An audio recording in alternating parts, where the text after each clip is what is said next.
Hey guys, welcome back to Vancouver Drywallery Carpenter. Yes, it's definitely a drywallery one today. We're delving deep into drywall tools. So flat boxes. This is not actually my very first time using flat boxes, but it's been many years and I've only used them once or twice. So essentially this is kind of going to be like my first time using them again because I have like no more muscle memory. All I have is a bunch of hopefully useful knowledge from watching a bunch of Drywall Nation's videos on how to use these things. So I'm gonna have to relearn all the muscle memory. I just have a little bit of knowledge. Anyways, let's get right on to this. So here we have a bunch of tools from Colombia.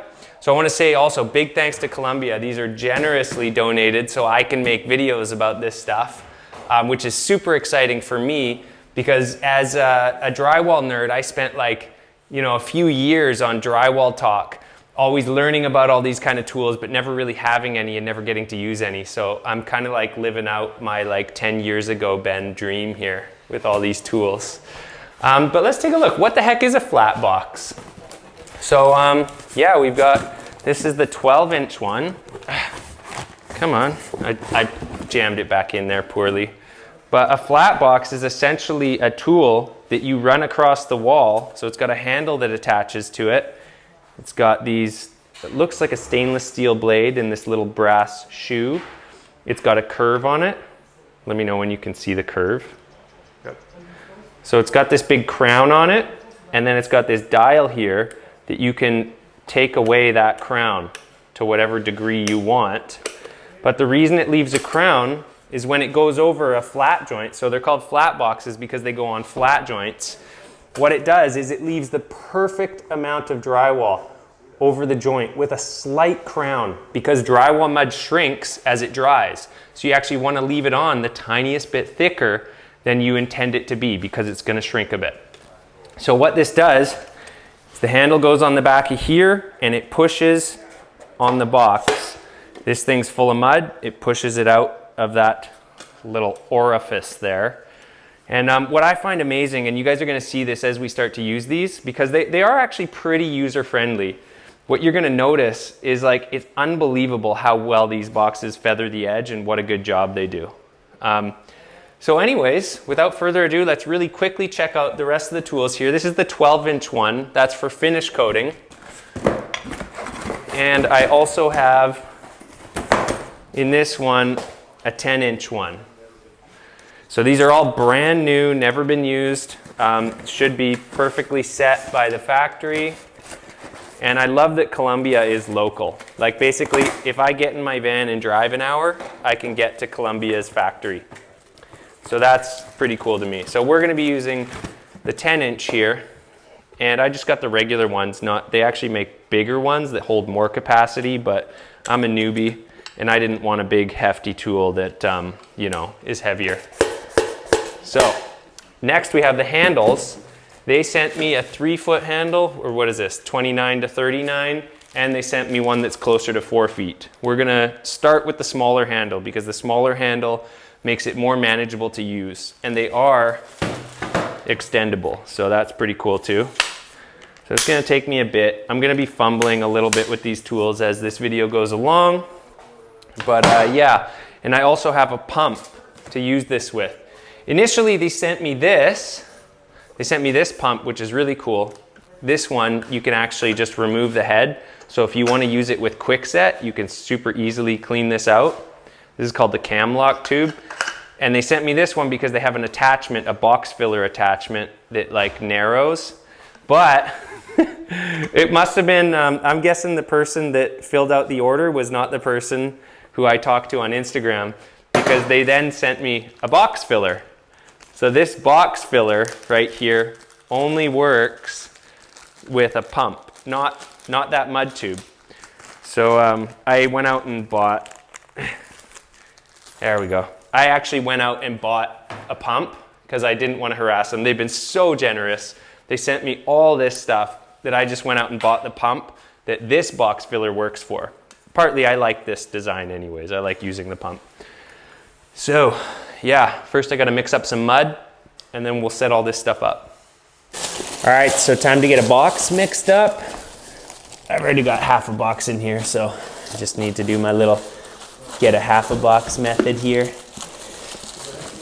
Because this mud needs to be mixed a lot thinner than coating by hand, if I recall correctly, because otherwise it doesn't go through the boxes easily.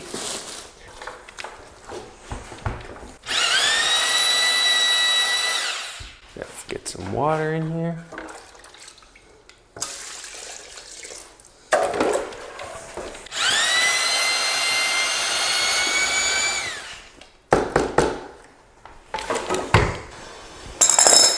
Okay, time for the box filler. I believe it just goes on.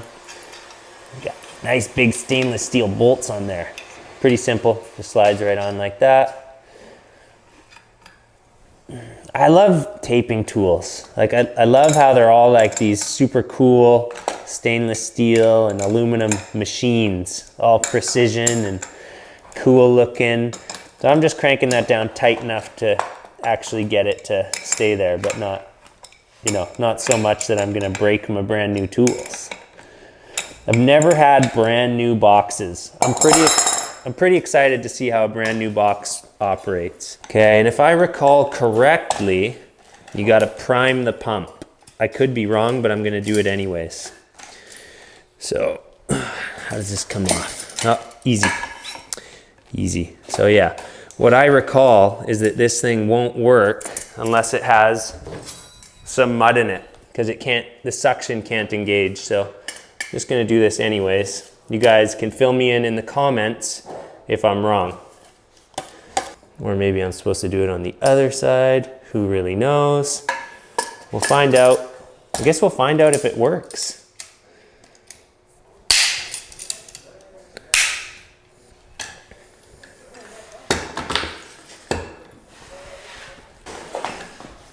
My bucket too tall?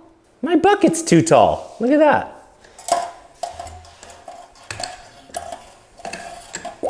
Yeah, there it goes. Okay, so whether I needed to prime it or not, it's working. All right, next, let's get this set up. Hopefully I do this right and not backwards. I believe it just goes on like this. Now we got these wing nuts that need to be tightened. And this much I do know, tightening these by hand is not enough.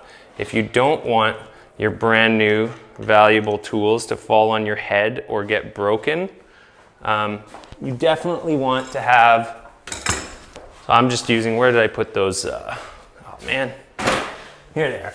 I'm just using some slip joint pliers to give this a quick little turn right there. That feels really snug.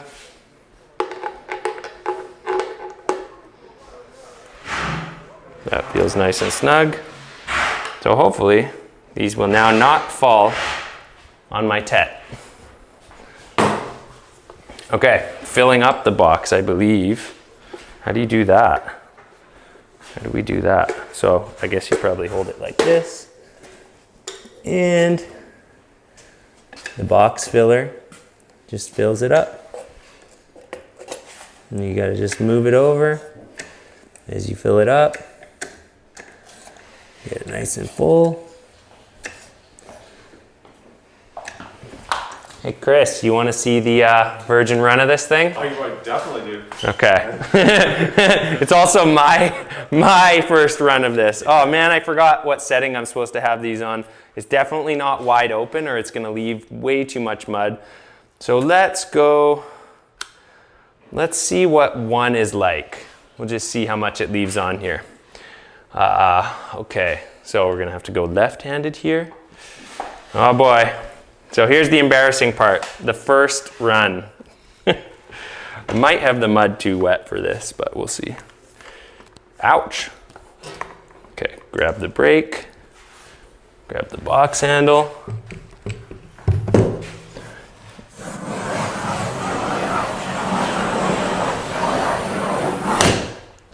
Ooh, that was probably bad for the blade.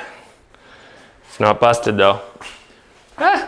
You know, I think my mud's too runny. That's why I got it in the corners like that. But let's do one more pass real quick and then I'll clean it up with a knife.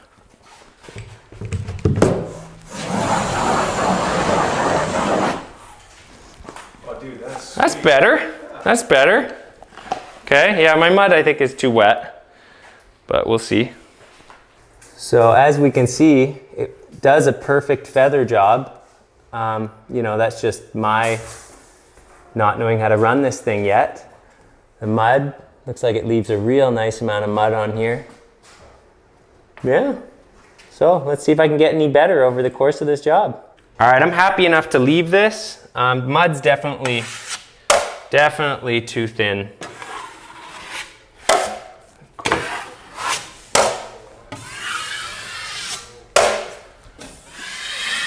So once I get this figured out, I'm not gonna have to do all this.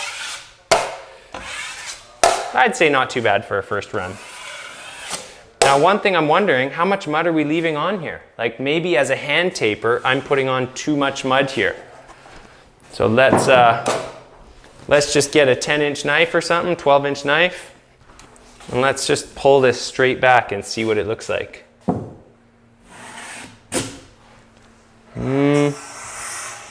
That's a fair bit of mud, but it looks really good.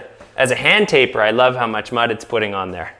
And it is covering the tape, and not all of the tape on this job is buried super well. I'm gonna say that the mud's too thin though, for sure. For sure the mud's too thin. Let's try another joint.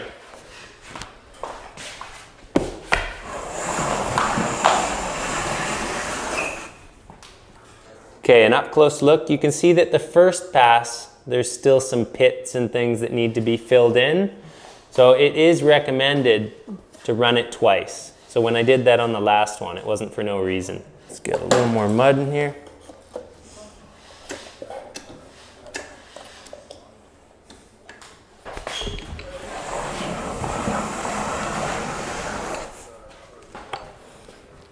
Ow! Oh, that's what I remember about this thing. When I don't know how to use it, I'm always dropping it on my hands. Ow!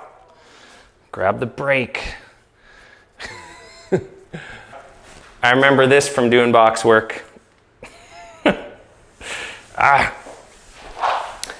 That's okay. I never did it enough to stop doing that to myself. I'm pretty happy with that. That looks really good. Get an up close look at that. I'm happy with that one. That one really did a good job. All right, let's set this at 2 and see what happens. See if it's enough mud or if now we're not leaving enough. Okay, so I watched Brian from Drywall Nation walking around holding his box like this, and then he must be smart enough to put his brake on the handle before he moves his hand, because as soon as I move my hand, I'll pinch my thumb. Okay.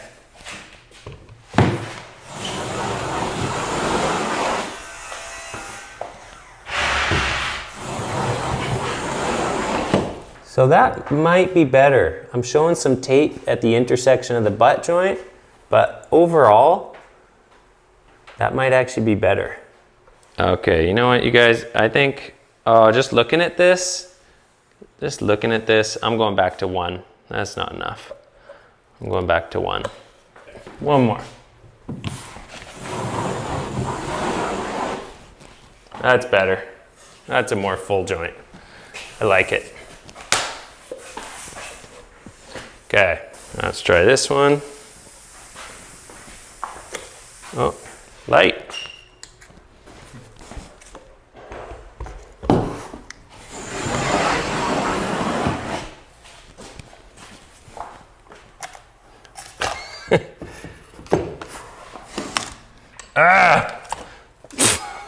Freaking plug. I tried to get right into the corner and look what happened.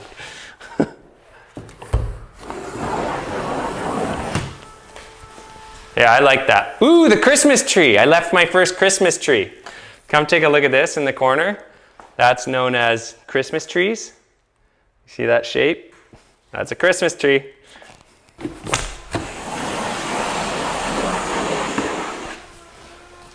One more.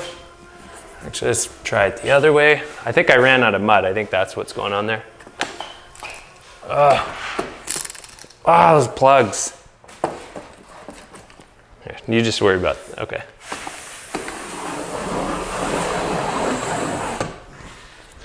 That looks good. I really like these. I miss these. I'm glad I have them again. All right, let's clean up the Christmas trees. No, it's nothing too major. I'm not terribly worried about it, but just a quick little pass.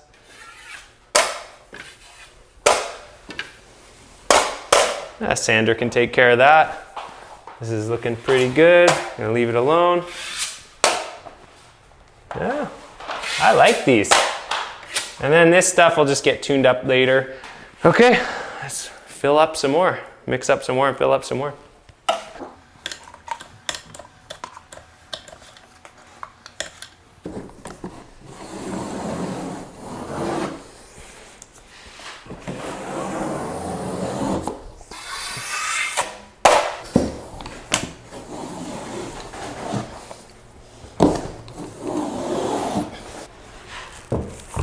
Oh, that's too tall. I can't reach that high.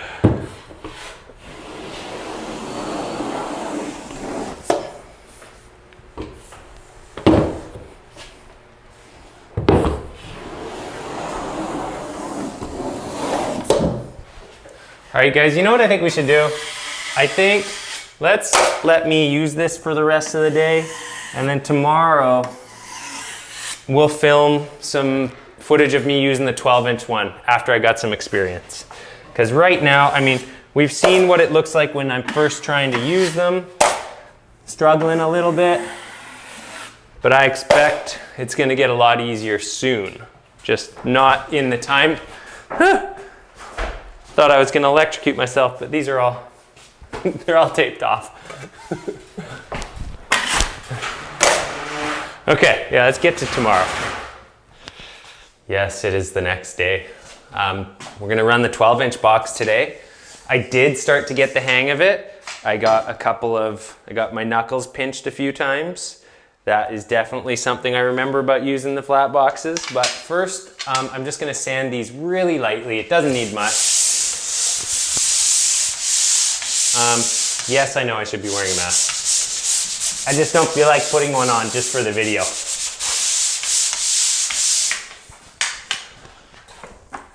Okay, that one's done. This one is sanded, and let's do this one too. So the boxes don't leave much of a lift off, right? I just got a little lift off right here. I'm gonna sand that out. Got a little bit of an edge from running it twice, and because I don't always run them. What am I saying here? I'm just talking. I don't always run them in exactly the same path because I'm not that good with them. But yeah, I started to figure out the boxes halfway through yesterday, and the rest of the day went awesome. And I started to feel like I wasn't actually wasting my time anymore. But that's about, I'd say it was about an hour of a learning curve for me to become moderately proficient to the point that I didn't feel like I could do it better by hand anymore. And I think with more practice, I could get really fast with them, and it would be a no-brainer to use them over doing it by hand.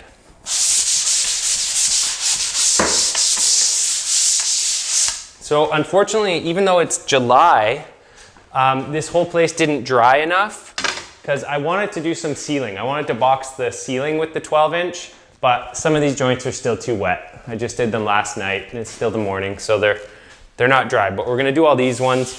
Let's really quickly take a look at what they look like. Where is my 12-inch knife? I have a 12-inch knife kicking around here. Here we go. So I wanted to take a look at what these look like. So if you look at that, you can see it's really nice and flat here after a real quick sand. Like you can't see any light coming through here. Check right here. It's a bit crowned right here, but it should be adequate. Let's check this one right here. You can see there's just a little bit of light right there, tiny bit right there. After one more pass with the 12-inch, it should be fine. So these do such a nice job. So I had it set on 1. So 1 seemed to be good. I think when I had it set on 2, it wasn't leaving enough mud. So 1 with a really quick sand seemed to be just perfect for all these. Now it's time to get the 12-inch set up. I don't have my mud mixed up yet. I think it needs a bit more water because I want it pretty thin for for the 12-inch. How are we looking there? I think I could use just a little bit more water. I don't want to work too hard with this thing. Although the one thing I did notice is the runnier I had it, the more it seemed to want to fall out of the box when I was holding it horizontally. The horizontal joints were actually the hardest ones. The easiest ones are the ceiling and the vertical joints. Those ones were all really easy. Horizontal is just a little bit harder for some reason, unless you have a long, wide open stretch. That's looking a little soupy. That's good. First fill on the brand new box.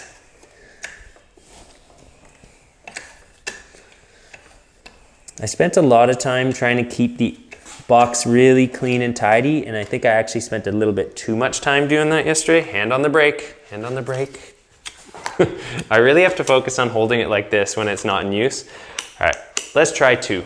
2 should be a good amount to run down this seam right here. Slide this out of the way so the camera dude has somewhere to stand. And if you're wondering who that is, it's Adriano, who's helped me film a bunch of stuff. Adriano Fiore. You can check out his channel if you want. Insert little clicky link somewhere in the video, if I remember. Hopefully I remember. At least let's put it in the description. Okay, this is where I kept forgetting to like grab the brake. Because, you know, that way you grab the brake, then this thing doesn't drop on your fingers like 6 times. I'm gonna go this way. I like to run this way. It's easier for me.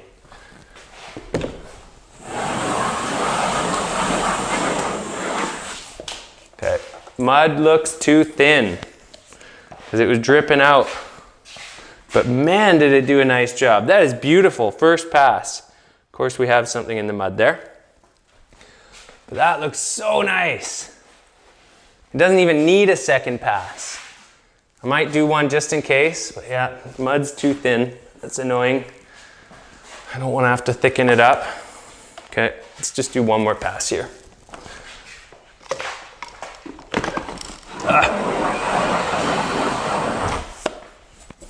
Yeah, I like that. Okay, let's run around this room. You want to get a new angle?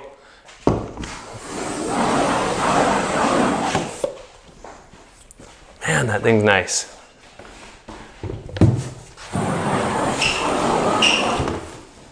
That looks like it needs a quick little pass this way. See, we've got some air pockets from sanding right here, or something.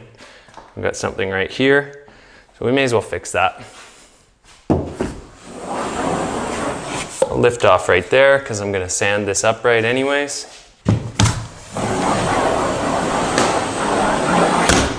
Oh, that wasn't good. I hope that wasn't the blade on that steel bead.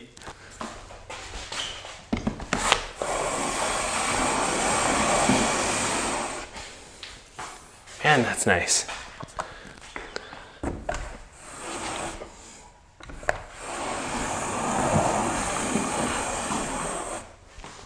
Oh, I should not have gone all the way across. I totally messed that up.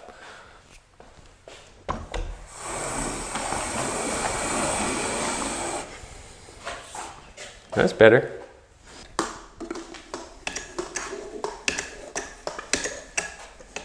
It really does just amaze me at what like a perfect job these things do. Like you just wouldn't think so, you know? I mean, it's this tiny little blade. It's not like sharp or anything. And it's not flat like a drywall knife. It's like this tiny little thing that sits on there vertically or perpendicularly or something. But you just wouldn't expect it to be so good. But it is. Somebody figured it out.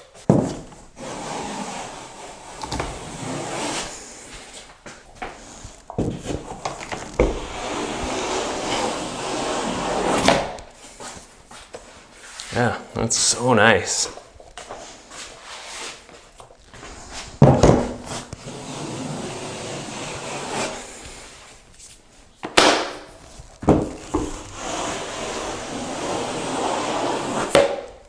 Yeah, like I'm telling you,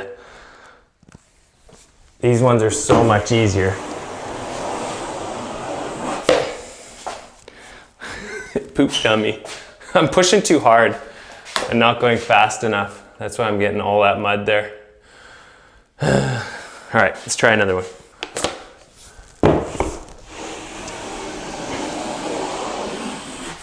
Like, I'll just fill that little bit in by hand. Such a nicely feathered edge. Really, come get an up close look at this. Like, that's so nice. Nothing to sand there. So smooth. So this is on 3, which seems to be working pretty nice. So the last thing I wanted to do, oh, I gotta jump up here and do these tops real quick. We're not at the last thing I wanted to do yet.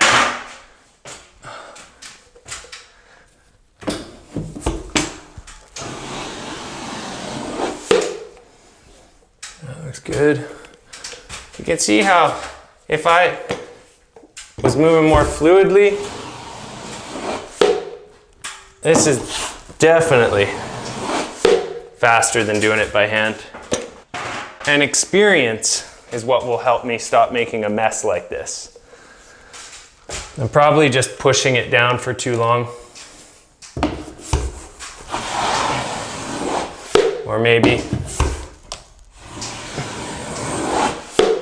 it just needs, I don't know. I don't know what it needs. You guys who know how to run these, tell me in the comments. How do you stop making a mess like that? I've heard if you take off the springs, there's less resistance. I'm definitely having to push it super hard to get it to engage. So I wonder if that's a little bit of it. I think we need just a little bit more here. Whoop. I know this is painful for the experienced finishers that use these all the time. You gotta remember, this is basically my first time using these.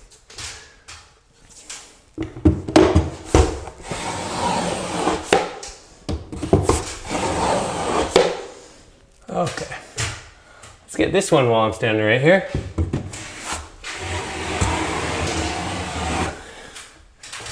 Oh, this is where it gets awkward. Not good doing this the other hand.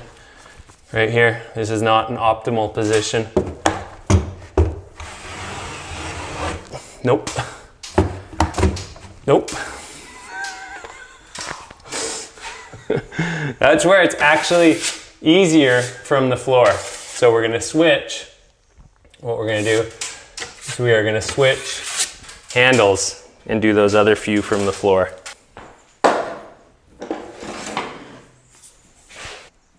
All right, let's see. Let's see. I really like using these from the floor. This is where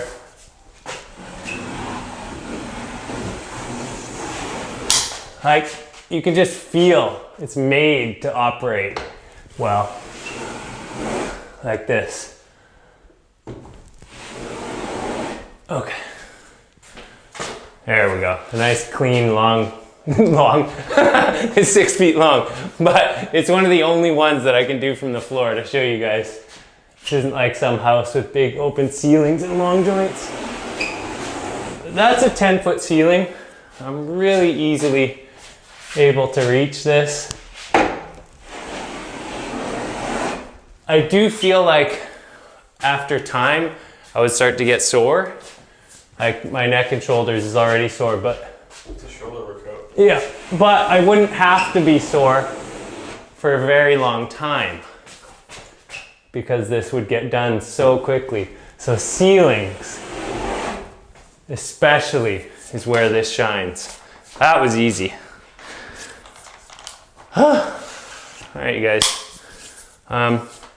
That's it. That's the flat boxes. Hopefully that wasn't like too long or painful of a video for you. But yeah, that's what you can expect in your first couple of days of trying to use flat boxes. Some pinched fingers, a little bit of fumbling, but I do think that if you have a lot of flats to do, a lot of mileage, that these are gonna pay for themselves like really fast. So yeah, hopefully you got something out of this video. Thanks for watching. Till the next one, I'm all done.